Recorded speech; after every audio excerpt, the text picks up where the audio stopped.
Hi, everyone, and welcome to the ATI webinar on sensory assessments. What are they and how can they help you to be a better trainer? My name is Christy McLaughlin, and I am one of the board members for ATI, and I'm super excited to be presenting, or at least hosting this webinar today. I'm going to go through a few housekeeping items before I turn the session over to our presenter. So we'll go ahead and get that started. So the first item for housekeeping is that the webinar is being recorded and will be archived in the members only section of the ATI website. And we're going to talk in just a second about becoming a member and the membership benefits if you happen to not be currently a member. But one of those benefits is the members only section of the ATI website. And that's where this session will be archived.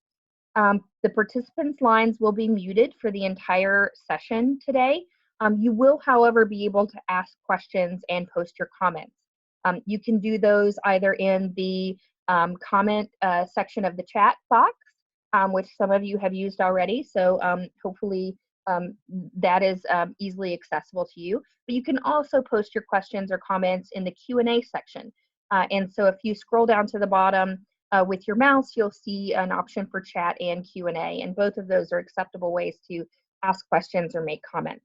The only thing I will remind you is if you use the chat section, it is public, and so the other participants in the webinar can see that.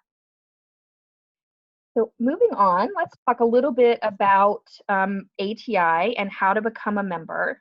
The Association of Travel Instruction is a national professional association, which does exist to help develop the profession of travel training instructor and travel trainer. Our goal is to serve those people who teach independent mobility skills on public transportation and in the community. And so if you're just finding out about ATI, or if you've joined this webinar because the topic was of interest to you, then I strongly suggest that you look into membership. There are 3 levels of membership. You can be an individual member, an organizational member, or an associate member.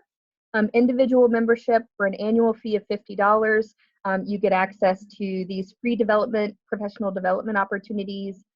You can have discounted conference rate. You get access to the members only section of the website and other things such as newsletters and different pieces of information that we're able to provide throughout the year. You might also be covered under your organizational membership. So if you know whether or not your organization has that membership, and if they do not, you may want to suggest that. And then the associate member is the lowest level of membership, only $30 for the year. You get access to all of the free things, and you can find out what the differences in membership are on the website, which I gave you the link to. Another quick note before I turn the session over to our presenter today. We do have the 2018 annual conference coming up. I'm super excited that it's in San Diego this year. It's going to be a very nice location. The dates are August 8th through the 10th. A couple of quick notes. You can go ahead and register for the conference. You'll want to do that online. I provided the website there for you. And you can register. Early bird registration ends on July 8th, so don't delay. You don't want to have to pay that extra just because you waited an extra few days. And then we're also currently looking for proposal submissions. So if you have an idea of something that you would like to present, or a program that you're involved in with regard to travel training that you think is innovative or interesting, then we want to hear about it. So please visit that website and let us know what you would like to present and give us the information that's needed to submit that proposal. So with that, I am excited to turn the session over to our presenter. I'm going to let her do the introduction for herself, but I know Allie very well, and I am really excited to hear the information that she has to present. Your presenter is Allie Gunderson, and with no further ado, I'll turn it over to her. Thanks, Christy. Good afternoon, everyone, and thanks for having me as a guest presenter for this ATI webinar. It's probably important for you to know a little bit about my background, who I am, and where I come from as it pertains to this particular work. I started as a teacher, and I think that that's always one of the most important things that I say as part of this type of presentation and as it pertains to the world of travel instruction. I was a teacher teaching students with disabilities and students who were deaf or hard of hearing. And I started to realize that students were leaving the education system, and you go in as a new teacher and you're young and you're green and you're shiny and you're ready to change the world. And it dawned on me that I couldn't figure out how my students were moving around after high school. And after leaving special education services, or families or parents were coming and saying like, well, what do we do now? This wasn't a world I knew enough about, and I sort of dove in. And it became a passion area for me. So I moved on from teaching and I became the manager of transition services for Chicago Public Schools for a few years, which, if you're familiar, is a big, giant urban public school system, currently the third largest school system in the country. And there were 3 schools in Chicago Public Schools that were doing travel training at the time. They were serving students with disabilities in kind of special education school settings. And we really sort of tried to move the mark on that and launch a citywide travel training program that could serve students with disabilities who could benefit it from across the city limits. In addition to that, I mean, I've moved on from Chicago Public Schools. I've been working in nonprofit and developmental disability services fields for the past number of years, focusing in particular on people with a pretty significant impact due to autism or disabilities related to autism, and consulting for Easter Seals Project Action in accessible transportation initiatives and doing travel training, intro to travel training courses and instruction workshops around the country. So I bring a heavy teacher lens to this presentation, and so I hope that will meet the needs of the participants in the group today.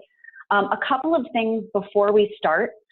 I tend to talk fast when I get really excited about the topic I'm talking about. So use the chat box if for some reason you need me to slow it down, repeat information, or just clarify as we get moving.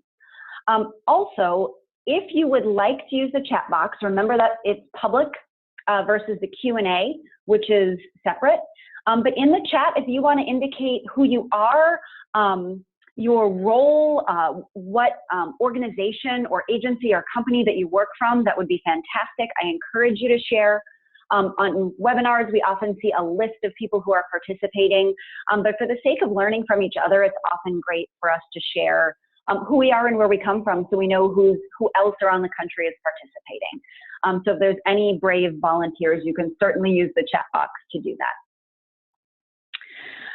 Okay, so today's agenda is pretty simple. 4 parts. We are going to talk about assessment, just sort of background on assessment and what it is. We're going to talk about sensory disabilities, but we're also going to talk about an expanded view of that and sort of how someone can have a sensory impact as a disability or as part of another disability that they might have. We're going to roll that into talking about conducting sensory assessments and how you might gather the information you need to know about someone you might be working with, and then how to apply what you know. So pretty simple, 4 parts. And first, a quick review on our levels of travel instruction. We are proceeding in this particular webinar with the assumption that most of our participants are pretty familiar with these levels of travel instruction. Orientation, talking about group or individuals activities explaining functions or features of the transit system, or what services are available to a particular person in the area in which they live. Familiarization, sort of demonstrating the use of a system, or maybe someone who's new to a particular mode of transportation, helping them become familiar with that. And then a lot of what we talk about today is going to pertain to the one-on-one instruction. So whether that's one-on-one short-term instruction, possibly for those who have previous experience or a higher level of independent travel skill, and they need to learn different modes, different routes, or maybe they're going somewhere new in life and that path of travel is going to be a bit different for them. And then one-to-one comprehensive. So like when we have someone who is new to learning all the required skills for independent travel in the community, and we are thinking about specially designed instruction aligned to the needs of that particular trainee. And we are really doing a comprehensive assessment of what independent travel concepts or skills that person has. So those last two categories is a little bit more of what this content aligns to. However, you may have someone with this kind of need or impact, sensory need or impact in any of those levels of travel instruction your program might provide. So I hope that it's applicable in all ways for you. I love that there's some intros happening over here in the chat box. So feel free to make those cool connections with each other as you see who's on the line. Okay, let's talk about background on assessment. If we look up a definition of assessment, just straight up dictionary definition, here's what Merriam-Webster says. The action or instance of making a judgment about something. The act of assessing something. I looked at that definition and I was kind of like, meh. It didn't completely describe what we know this robust process can be in my mind. You know, and in particular, I think it's important that when we say the instance of making a judgment about something, we think about that word judgment a little bit more clearly. I prefer evaluate to judge or make a decision about, right? But I really like the act of assessing something. Assessment is a process by which we gather information, and I think that's the lens that we want to have as we think about it today. So as a quick review, I want to talk about types of assessment. There are 3 types of assessment that I have listed here on this slide. Now, certainly anyone can take multiple college level courses on assessment alone. It is a topic that is broad and wide, broad and deep, and complex in implementation. But there are really 3 types of assessment that are bigger categories that we think about in the travel training world. So first being diagnostic, and I have a little asterisk next to diagnostic. And the reason I have an asterisk is because I meant to put a note down at the bottom of the screen, which is what an asterisk usually indicates you would look for, and somehow I accidentally managed to leave it out. But I want to be clear that when I say diagnostic assessment, I do not mean in any way that we are diagnosing people with something. Rather, what we're referring to in diagnostic assessment is what we might hear called gathering baseline information. It is our initial point of information gathering where we are looking at what is a person's strengths, what are their needs, what do they know, what do they not know about independent travel, what skills do they already have that they bring to the instruction, where is that skill gap that we know that we might have to instruct very specifically around. So diagnostic is that initial piece. Formative, however, talks about what we do when we roll into our actual instruction. So once we have this baseline, this diagnostic assessment information, we can plan how we're going to teach the person we're working with. We plan our instruction. We can make our travel instruction plan. We can select what strategies or what supports we know we're going to need to use with that person. It's important when we're doing that diagnostic assessment that we are thorough, that we implement our assessments and gather information with fidelity, because we base our travel instruction and our travel plans on what we have learned. And if we haven't learned enough or we haven't assessed the right kinds of information, we can end up with surprises while we're out in the community instructing. And what we want to do is make sure we have as much information as we can so those surprises don't crop up in the moment. As much as we can plan for all of those things, we in advance, we want to. So we head out in the field. We work with an individual. We begin travel instruction, typically guided by a task analysis set of steps that we are taking a person through to learn their path of travel, right? A path of travel that we have routed and scouted prior to going out. And when we are teaching a person in the field, we are almost at every single moment gathering information about how that person is doing on every step of the process. All of this is a type of formative assessment. It is regularly, constantly sort of gathered. We are giving feedback and adjusting during the learning process, depending on how a person is doing. You know, in the assessment world, you may hear this term progress monitoring, right? We are actively gathering information on how the person's doing. For some folks, we might be using a pretty comprehensive task analysis and really indicating for each step of the way, is that person performing independently? Do they need some level of prompting or assistance, or are they not able to perform that step at all without direct intervention or assistance? And then finally, we have summative assessment.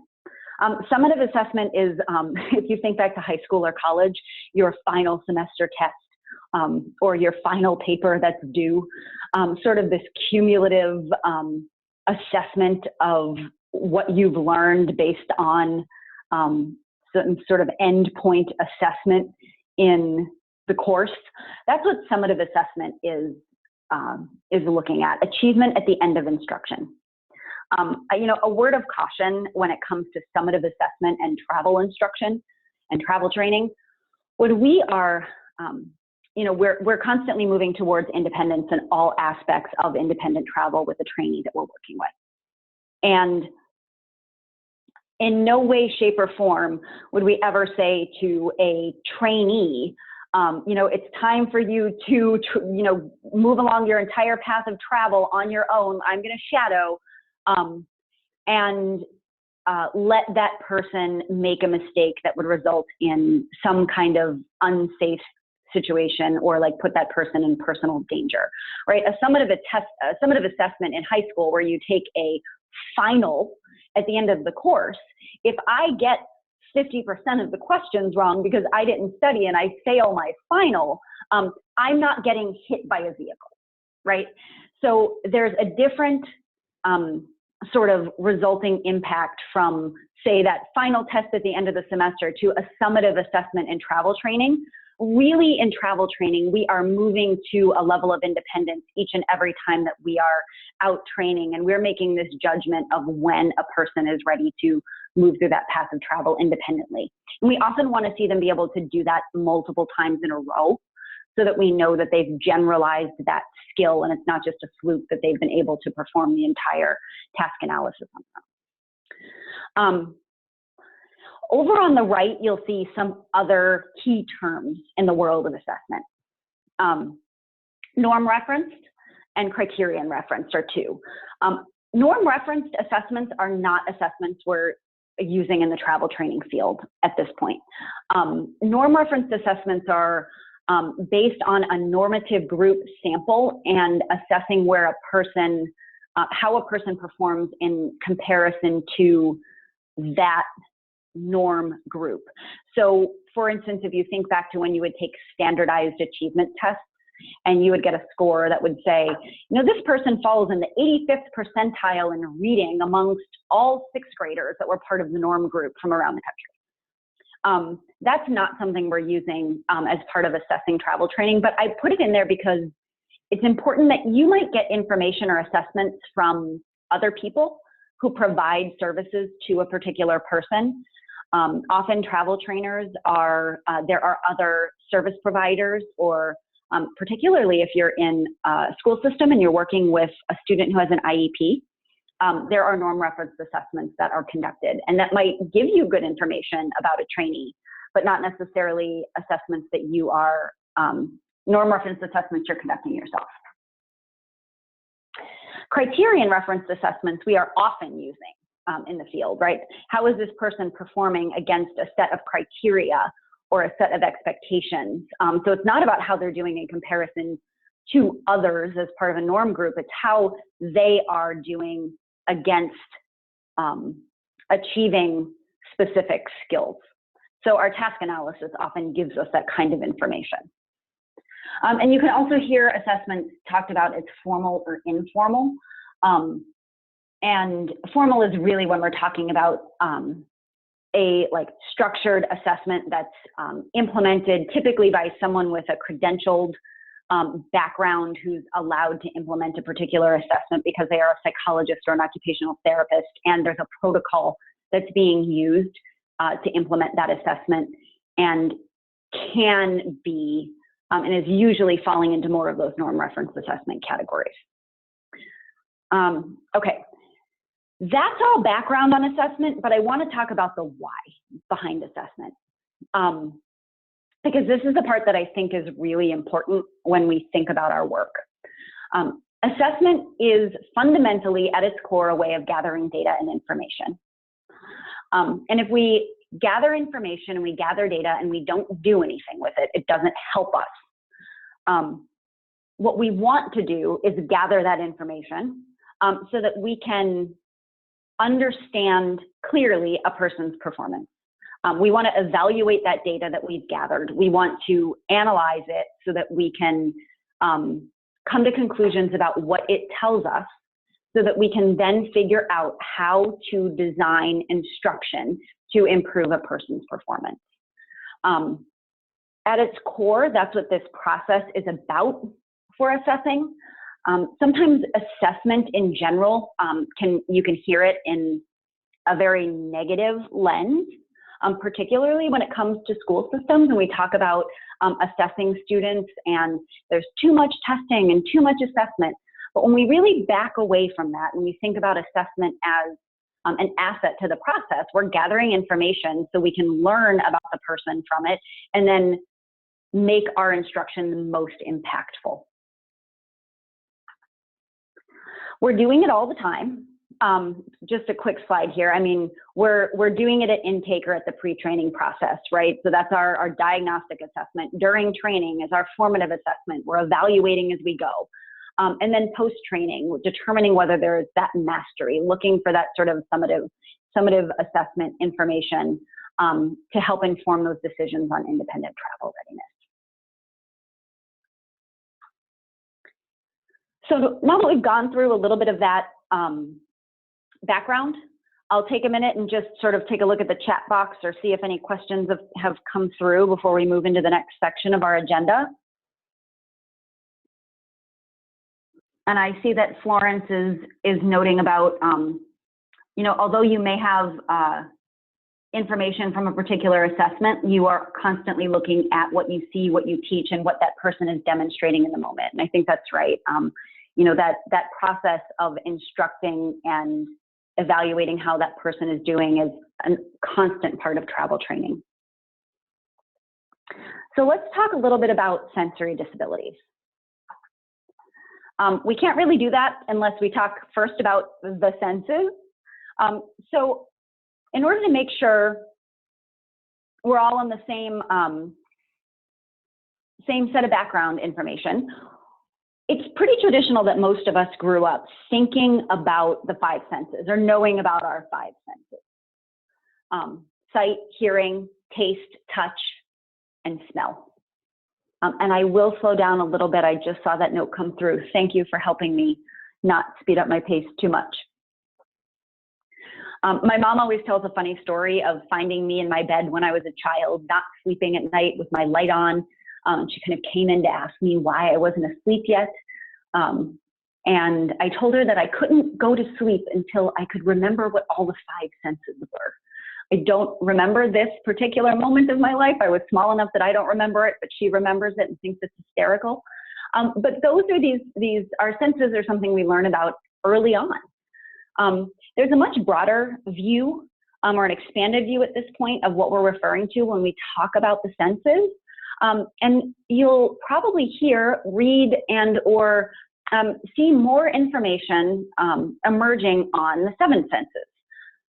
That's adding our vestibular sense and proprioceptive sense to those traditional five senses. I think in particular, we as travel trainers often think about those traditional five senses and how they can impact someone as part of the travel instruction process. But let's talk a little bit about these other two senses, because they're actually quite impactful when we think about travel instruction. So first, let's talk about proprioception or proprioceptive sense. This is our sense. It has to do with our body awareness is probably the best way to describe it. Your movement, your balance, your location, based on the different parts of your body in space. So it helps us understand where our body parts are, how our movement gets executed. So for instance, being able to close your eyes and clap your hands, and understanding where your arms and hands are in space, even when you're not looking at them, is part of proprioception. Being able to pick up a pencil and write with the proper amount of pressure, knowing how hard to push or how light to push is an example of proprioceptive activity. Navigating through a narrow space, or judging the distance of my body from something else so that I don't run into it. Push-pull types of activities, weight and deep pressure. If someone really craves deep pressure sensations, those are all examples of the proprioceptive system and the proprioceptive sense.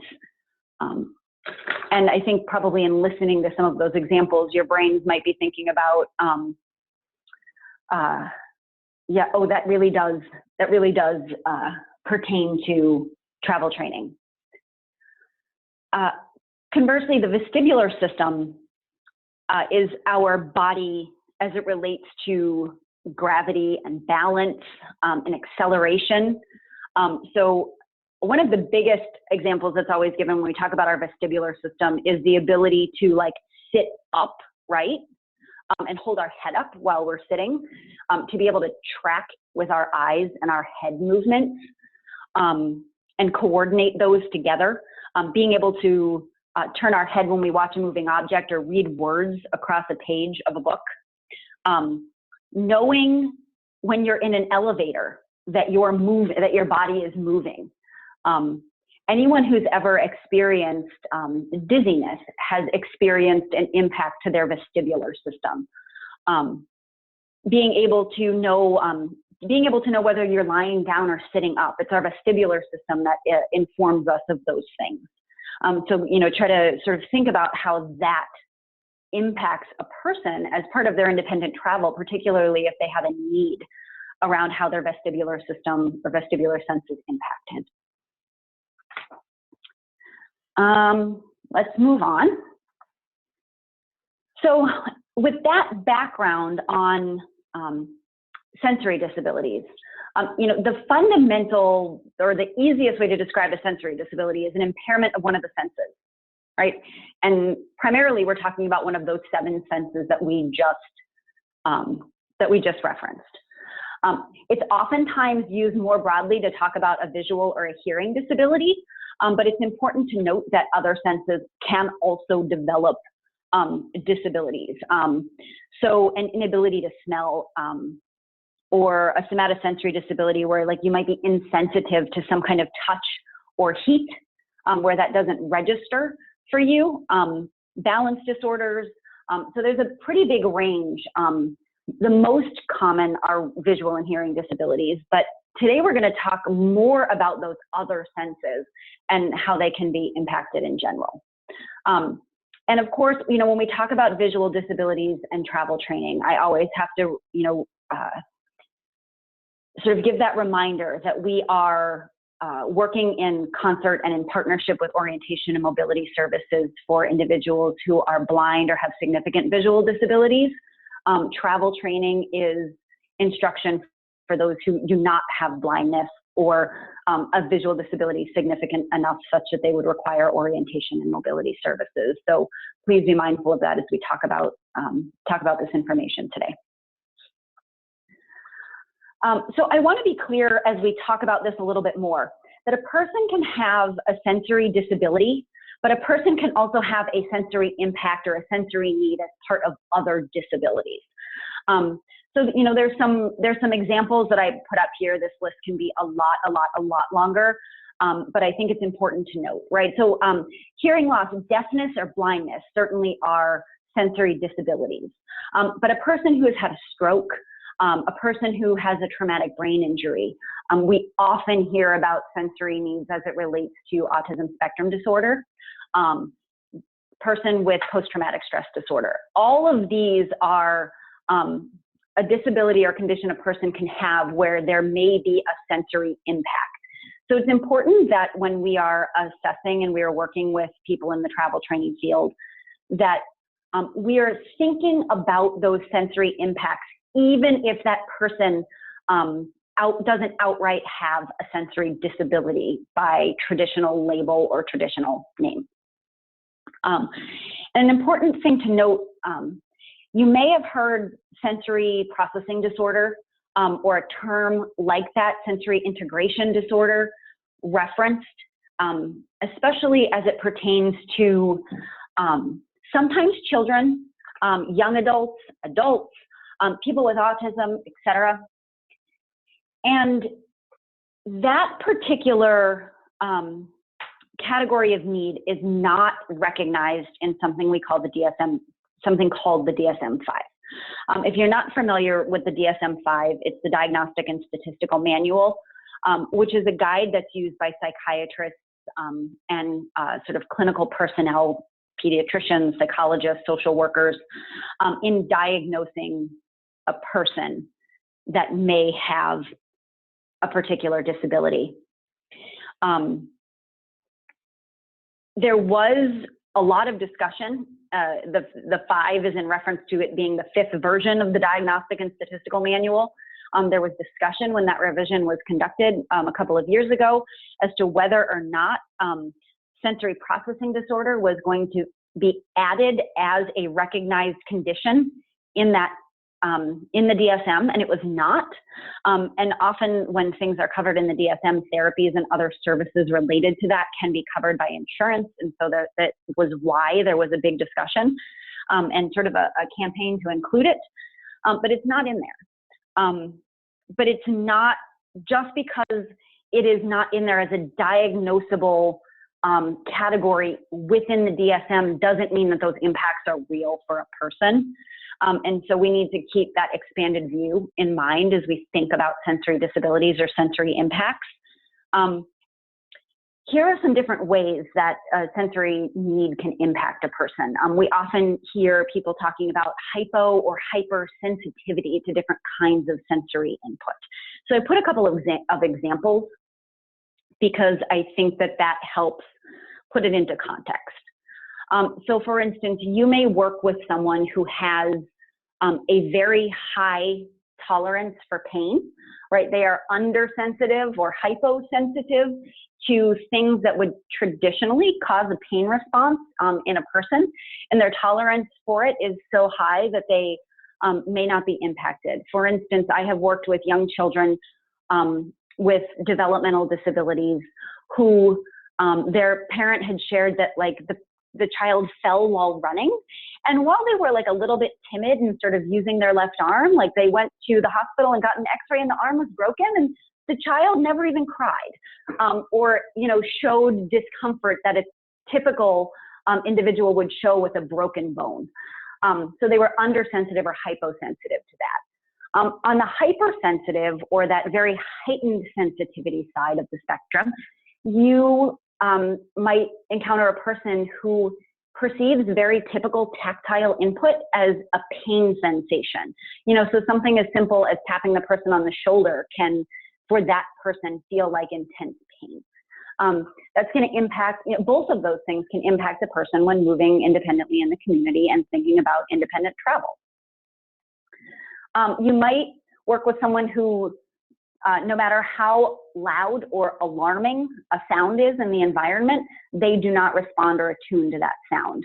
Versus working with a person who might hear an alarming sound in the environment and panic in response to that sound versus, you know, a traditional response might be to like sort of stop, think about what that sound is, process that information and act. There might be a more panicked response and from a sound that creates that trigger for that person.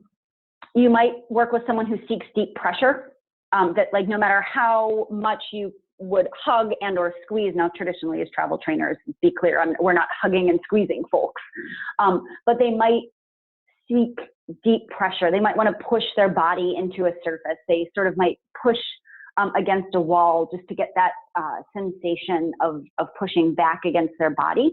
Or you might have someone who completely wants to avoid input like that, or proprioceptive input like swinging or climbing. Those sensations might be something that's more than they can handle. And certainly odors, you know, being undersensitive or oversensitive to particular odors. Odor is a factor in independent travel. I don't think any of us would ever say that we haven't been on a mode of transit that didn't smell maybe a little bit funky, and or we're traveling around other people that maybe smelled a little bit funky. And a person's response to those things is important to consider as we're training. Okay, so let's talk about how we gather this information from about a person. I'll take a minute, make sure I'm not talking too fast, see if we have any questions that came through, kind of take a breather in between these topics. And I see someone noting that the mode that a person prefers can be a factor that we're thinking about. Phobias, closed, crowded, tight spaces, a subway being underground versus above ground, absolutely. And that often ties into someone's sensory preferences or someone's sensory discomforts. They might prefer this, and so they gravitate towards a particular mode of travel versus avoiding a different one. Okay. When we conduct sensory assessments, very quickly circling back, remember we're gathering information, we're understanding a person's performance, and we're designing methods to improve their performance. So I want to talk about 4 different ways that we might gather this information. The first is interview or self-report. Certainly we want to encourage a person that we're working with to tell us what their needs are. So a primary method that a lot of us are using is an interview, a dialogue-driven approach with trainees. We're asking them questions and asking them to give us information, and making sure that we consider whether our intake or interview process for travel training includes questions about sensory impacts. Could be an activity that you leave this webinar and sort of go back and look at in terms of your materials and how you approach this information. It also can include an exercise that might ask a trainee to self-assess and discuss those results with a trainer. One of the tools that you can use for this would be the integrated self-advocacy curriculum, which I have some screenshots on the screen of those worksheets. There's a sensory scan worksheet with that particular curriculum that asks the person, like, you might go to a particular environment, a bus stop that the person is likely to use, or a transfer point that could be a busy transfer point that the person would have to navigate. And the person's assessing, like, let me listen to the noises in this environment. How are those noises impacting me? How do they make me feel? If the person's not able to self-assess, certainly a travel trainer or an assessor can fill out this worksheet based on how that person's responses are in that kind of environment. But as much as we can get a person to self-identify and self-report, it's helpful because it's also building their own awareness of themselves. We often use observation and situational assessments to gather this information. So that was sort of the second way I talked about using that social or that sensory scan worksheet. If the person's not able to self-assess, we might observe to assess in a particular environment. That can be a real-time or a simulated circumstance. So depending on where you do your assessments and how you conduct them, you might be at a person's house or in their own community and would be able to use part of that environment. You might have to create something simulated. A situational assessment is traditionally viewed, it's a type of assessment that's often used in the vocational world, but it provides an opportunity to perform a task in a real world environment. I think that, I always caution to be careful with that if we have not gained a full understanding of the person's independent travel readiness and baseline skills, all of a sudden throwing them into a real world environment and asking them to do something can involve risk. And if the person's reaction to a particular stimuli or type of input is unknown and is perhaps negative, the risk can be heightened. And so I encourage you to be mindful of that. So, you might visit a crowded environment and observe how the person does. You might use something like a pre-recorded transit noise track that you're able to sort of ask the person to complete a task, but perhaps be using speakers to like simulate that noise in the background and see how that person is able to complete a task when with or without that noise present, which will give you information on how that could impact them in the field.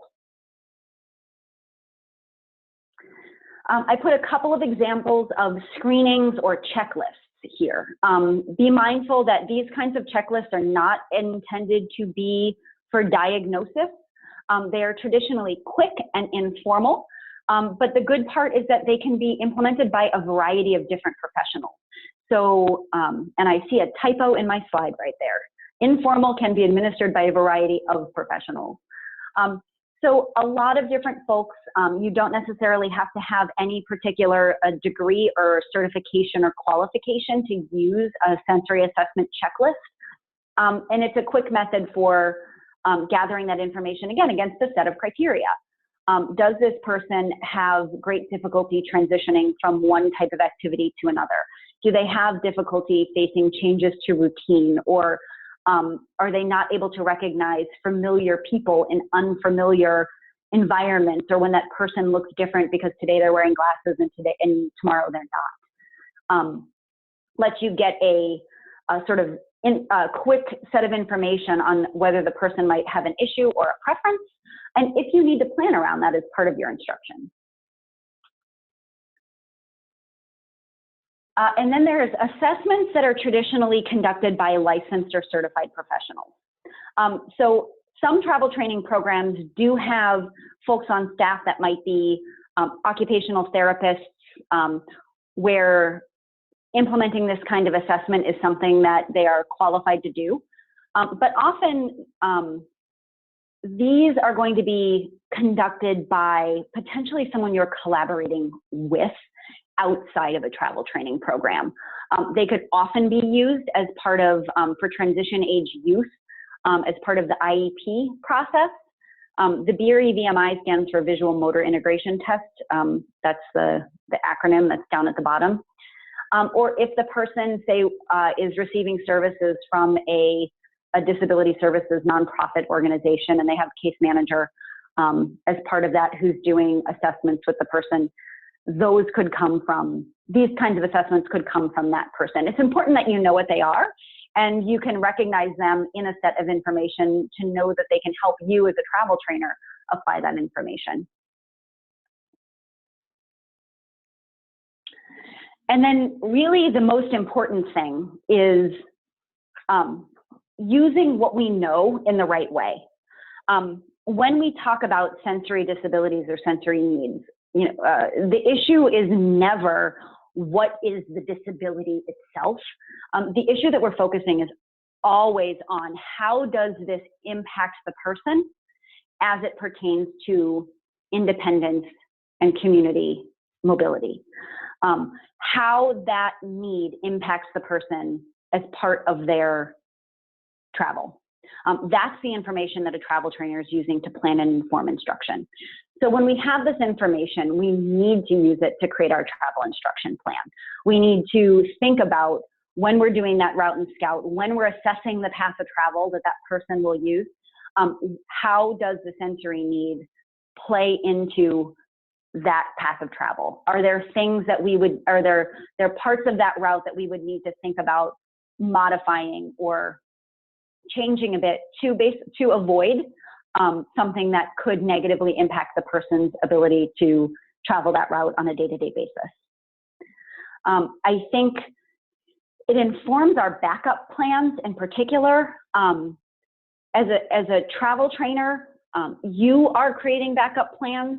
You are instructing your trainee on backup plans, and very critically, that person that you're training, with having that self-awareness of a backup plan, they need to know that, you know, I have a sensory need. It impacts me in this particular way.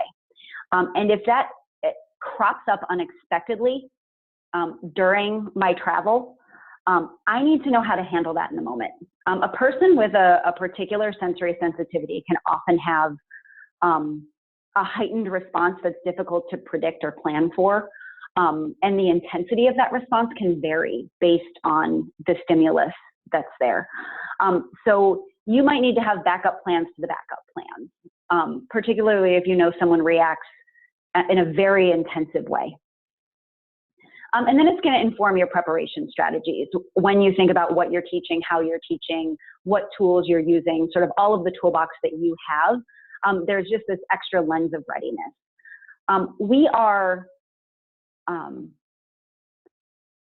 I think that one of the things I always recommend is that we don't only look at, assess, or use information on sensory needs or impacts when we know someone has a particular, you know, when we hear the word autism, or when we hear some kind of disability information that says, oh, sensory disability.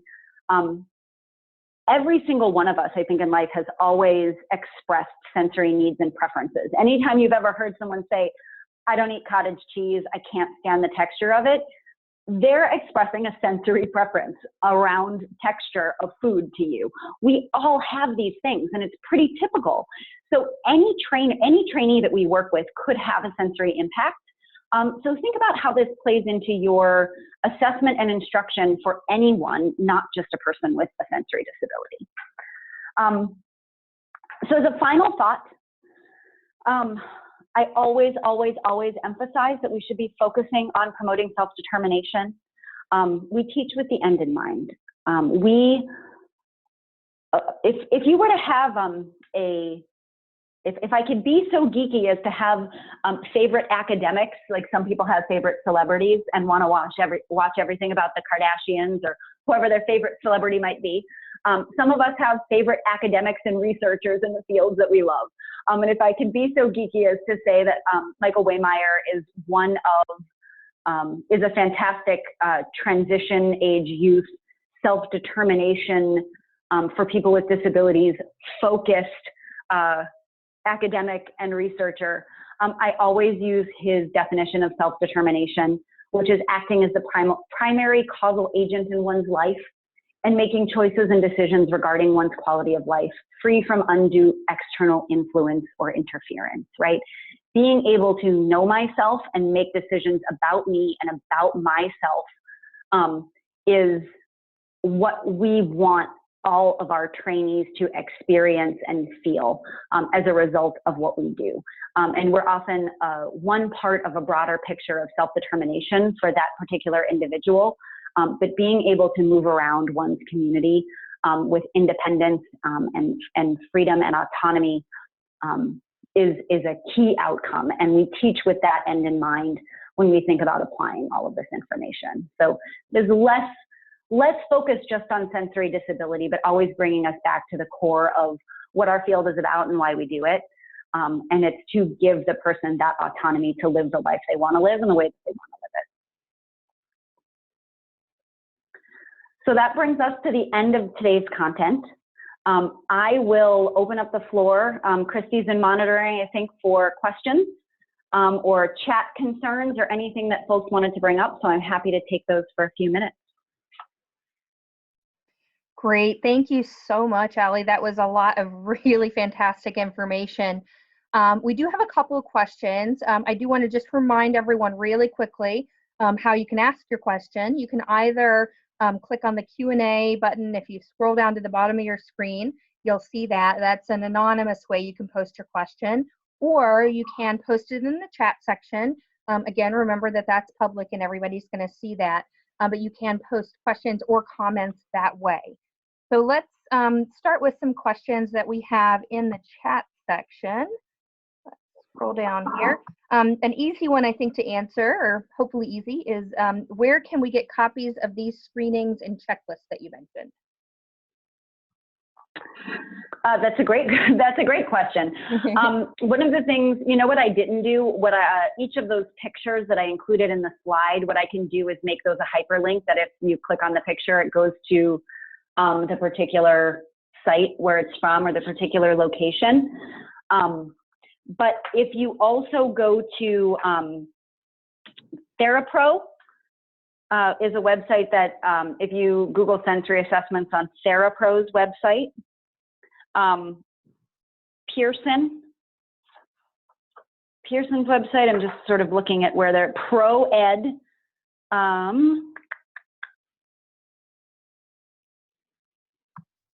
At Therapy Works. So what I can do is, as we send out post information regarding this webinar and we publish the archive of the webinar, we can make sure that we send that information out to participants so that you have a direct link to be able to go to where those came from. That'll probably be the easiest way. Yeah, I think that's a great idea. So what we'll do, Allie, if you could just make a quick list of those and send them to me, I will make sure and send them out to everybody that was registered, along with the information on how to fill out the evaluation, which I'm going to be talking about in a minute. So, so that's Perfect. a good idea. So here's another question. It says, I had a trainee that was so upset when she left her phone on the bus and we were at the bus terminal. She was jumping up and down in fright because she needed to go home and tell her mom this. She stressed easily, but was making a scene that others could observe due to this and started crying. So I'm not sure if this is just a sharing of a story or a what would you do in this situation, but maybe you could provide some thoughts, Allie. Sure. It sounds like this maybe was or wasn't necessarily related to a sensory impact, but certainly was related to a stress impact of the person. Yes. Due to something unexpected that really upset her in the moment, and then her response to being upset was extremely heightened as a result.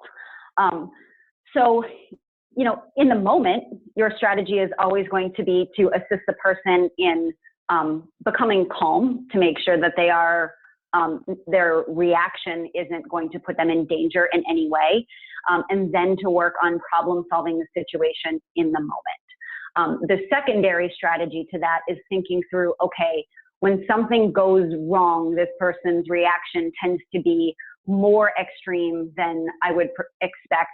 So how can I add some pre-teaching or other activities that we could do to help the person learn skills in advance of how to problem solve and what to do in those situations, so that when it comes up, they are more prepared to almost dig into their own personal toolbox of strategies and not have that same level of panic. But that's definitely a real situation, and travel trainee or not, I've seen people react that way when they've lost a mobile device. So definitely a situation you could encounter. Yeah, I would think that you have to deal with the lost phone before anything else could, because no good instruction is going to happen with somebody being that stressed out. Correct.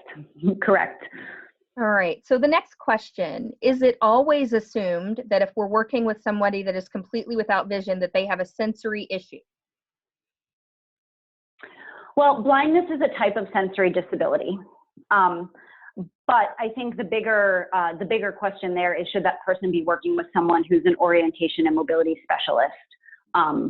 And how do we make sure that we're approaching that and connecting them with the right person to provide them that service? But yes, blindness is a sensory disability, and there are impacts as a result of that. And so we would need to know how that impacts a person, and then how we would apply instruction as it relates to their particular needs. But traditionally, that falls under the scope of what an orientation and mobility specialist would do. All right. And then a follow-up question on the spelling of Pearson. Is it P-I-E or P-E-A? P-E-A-R-S-O-N. They're a company that publishes information. They're a publisher. Very good. I see no more questions. I'm just going to real quick scroll down on the chat and make sure I haven't left anything out. Okay, so oh wait, here we go. The question, I'm assuming this is for you, Allie. Are you working as a travel trainer currently? I'm actually not working as a travel trainer currently. I am teaching intro to travel training for travel trainers out in the field for Easter Seals Project Action Consulting, but I currently don't have my own trainees. I also do some consulting with local nonprofits. I live in Chicago, so I do consulting with local nonprofits in the Chicagoland area on helping them understand the needs of the people they serve and how travel training can be a benefit to help create referrals to the travel training services in this particular region. Great. Thank you so much. And a comment came in that says, we appreciate your knowledge and expertise. Well, thank you very much. I appreciate everyone's participation in the webinar. Okay, well, they just keep coming in one question at a time. Here's one more question. What cautions do you have about using the commercial checklists or screenings regarding sensory processing disabilities in terms of travel training, since independent travel will present situations not easily controlled? That's a great question. I think that one of the challenges that travel trainers face in the world of assessment is often what we need to be assessing is very different from the intent of what a particular assessment or screening tool was developed to do. So checklists or screening tools that are sort of commercially published can have a lot of extra information that we don't particularly need to assess in terms of how that person, you know, they could be too school related versus too not enough community related, or there's more to it that we would want to know about that isn't easily included on one of those checklists. One of the things that you might have to do is think about which parts of which tools work best for you and your program and kind of create your own way to move through some of those checklist types of information, and you can kind of customize it to yourself. Some of it, you know, there are those uncontrolled situations when we're out in the community. And there's sort of how we react in the moment and gather information on how a person's doing, and then how we go back and think about our instructional strategies for that person. Certainly recommend that as you encounter those situations that you capture them in some way, because you'll end up creating your own kind of experience, using your own experience and wisdom from situations out in the field to add to what you might think about or assess for future trainees who come into your service. And one thing I will mention, the sensory checklist that you mentioned that Valerie Paradis developed, that is transit specific. The others may be more generalized, but that one is very specific to transit. Yeah, that's a great one to use. I really like that one. All right, I have a comment and another question. The comment is, you certainly have opened my eyes to the best approach to my clients. Thank you very much for everything today. Awesome.